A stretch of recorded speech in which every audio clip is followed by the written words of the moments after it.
కూర్చొని తానం చేయాలని ఉందా ఎవరికైనా? అటువంటి ఆశలుంటే మాత్రం జంపుకోకుర్రి. బాజాప్తా బరాబరి మూసీ నదిలో కాంచిడు కొట్టి 1-2 గంటలు కూడా ఈత కొట్టచ్చు. అయితే అది ఉత్తగానే అయ్యే పని కాదు, కొంచెం ఖర్చు అవుతుంది. ఎంత ఖర్చు అంటారా?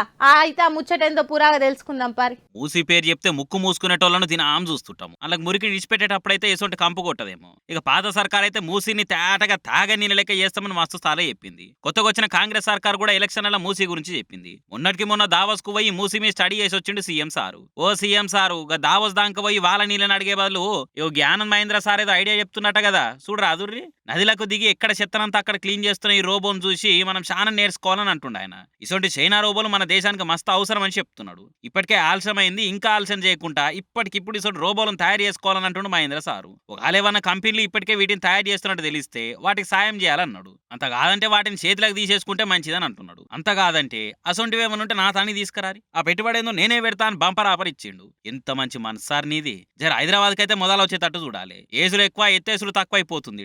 ఓ గంట సాఫ్ సఫాయి బంద్ అయితే ఆగమాగం అవుతుంది. మూసి మొత్తం మురికి కూపం అవుతున్నది. ఏమన్నా చేసి గిసొంటి రోబోలు 2-3 తయారు చేపిస్తే ఇక మూసి అద్దం లేక తెల్లగా మెరుస్తుంది.